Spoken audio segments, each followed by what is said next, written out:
GS প্রার্থী মাজহারুল ইসলাম, তিনি এতক্ষণ লাইনে দাঁড়িয়েছিলেন। এই মুহূর্তে তিনি ভোট দেওয়ার জন্য তিনি এসেছেন।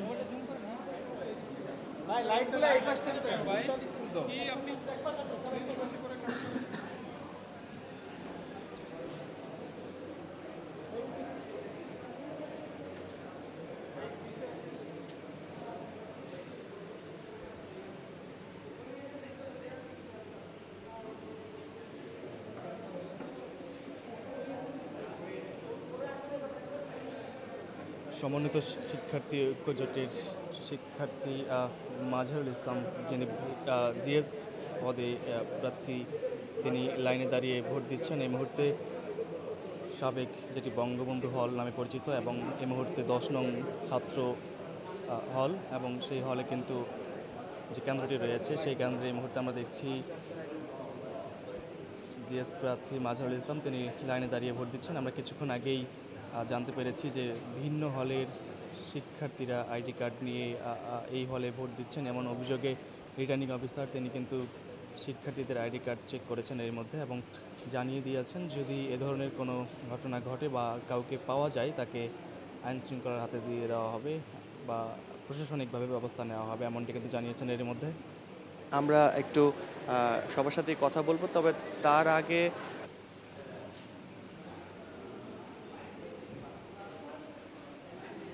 ঘিরে কিন্তু ভোটার যারা আমরা দেখেছি যে লম্বা লাইনে শিক্ষার্থীরা ভোট প্রদানের জন্য অপেক্ষা করছেন এবং ধীরে ধীরে কিন্তু ভোট দিচ্ছেন। এর মধ্যে ভোট কার্যক্রম শুরু হয়েছে সকাল 9টা থেকে, এবং এই ভোট গ্রহণ বিকেল 5টা পর্যন্ত এই ভোট গ্রহণ চলবে। এবং জানিয়ে রাখি, গতকাল সন্ধ্যা 6টা থেকে কিন্তু জাবির যে আবাসিক এলাকা সেখানে কিন্তু প্রশাসন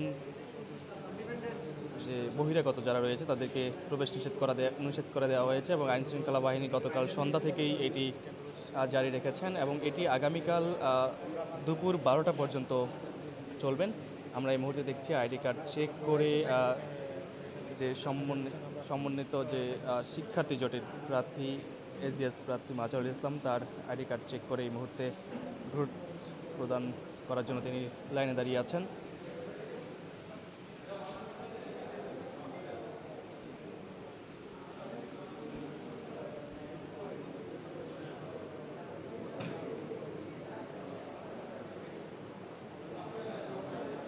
সকাল 9টা থেকেই শুরু হয়েছে ভোট প্রদান, এবং এর মধ্যে কিছু অভিযোগ পেয়েছে শিক্ষার্থীরা, এবং রিটার্নিং অফিসার কিছুক্ষণ আগেই সেই অভিযোগ পেয়ে তিনি লাইনে আইডি কার্ড চেক করেছেন। এবং এই মুহূর্তে আমরা দেখছি জিএস প্রার্থী ছাত্র শিবিরের সমর্থিত যে সমন্বিত শিক্ষার্থী জোটের প্রার্থী, তিনি কিন্তু এই মুহূর্তে ভোট প্রদানের জন্য তার যে টোকন রয়েছে সেই টোকন নিয়ে এর মধ্যে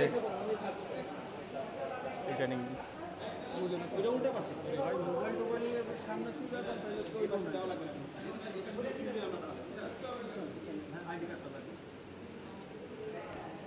আইডি কার্ড নাম্বার চেক করে এবং হল চেক করে তারপরে কিন্তু ভোট প্রদান সুযোগ দেওয়া হচ্ছে। এবং জানিয়ে রাখি যে পুরো ক্যাম্পাস জুড়ে আইন শৃঙ্খলা রক্ষাকারী বাহিনী তারা কিন্তু সতর্ক অবস্থানে রয়েছেন।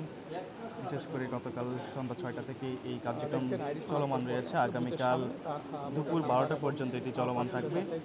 প্রার্থী তার যাচাই করে তারপরেই তাকে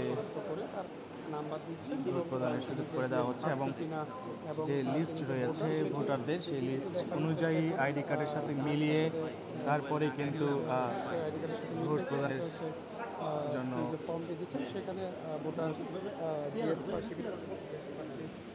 মাজহারুল ইসলাম স্বাক্ষর করছেন।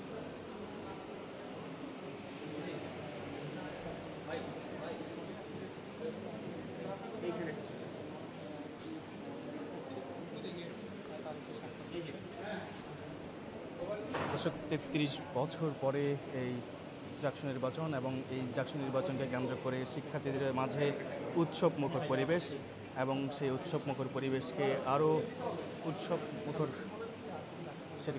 মুখর করে তুলেছে শিক্ষার্থীরা। এবং সকাল 9টা থেকে ভোট প্রদান শুরু হয়েছে, এবং এই মুহূর্তে আমরা দেখছি ভোট প্রদান করছেন এবং লাইনে দাঁড়িয়ে কিন্তু বেশ লম্বা লাইন আমরা দেখেছি 10 নং যে ছাত্র হল রয়েছে সেই হলে, এবং এই মুহূর্তে ভোট প্রদান করছেন শিবিরের যে সমর্থিত প্যানেল, সেই প্যানেলের জিএস প্রার্থী, এবং তারও আমরা দেখছি যে আইডি কার্ড সাথে যে ভোটারের তালিকা, সেই ভোটারের তালিকার সাথে মিলিয়ে তারপরেই কিন্তু ভোটের সুযোগ করে দেওয়া হচ্ছে, এমনটি লক্ষ্য করছি।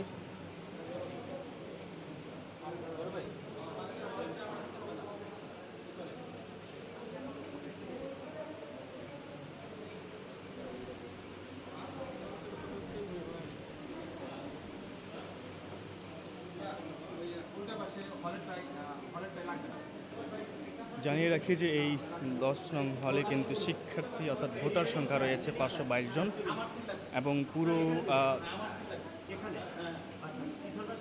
এই মুহূর্তে আমরা দেখছি যে ভোটের জন্য লম্বা লাইন, এবং লম্বা লাইন থেকে ভোট প্রদান করছেন শিক্ষার্থীরা।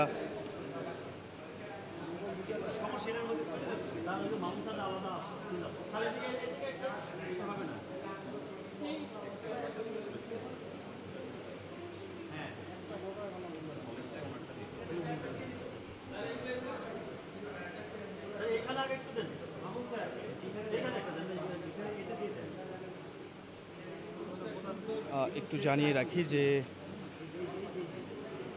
শৃঙ্খলা রক্ষায় প্রায় 1500 পুলিশ এবং 7 প্লাটুন বিজিবি ও 5 প্লাটুন আনসার ক্যাম্পাসের পরিসীমায় মোতায়েন থাকবে, এবং সেটি কিন্তু এখন পর্যন্ত রয়েছে। এবং জানিয়ে রাখি যে এছাড়াও ক্যাম্পাসের যে কোনো অপ্রীতিকর ও অনাকাঙ্ক্ষিত ঘটনা মোকাবেলায় আনসার এবং আইন শৃঙ্খলা রক্ষাকারী বাহিনী তারা ক্যাম্পাসের বাইরে অবস্থান এবং ভিতরে অবস্থান নিয়ে রয়েছেন।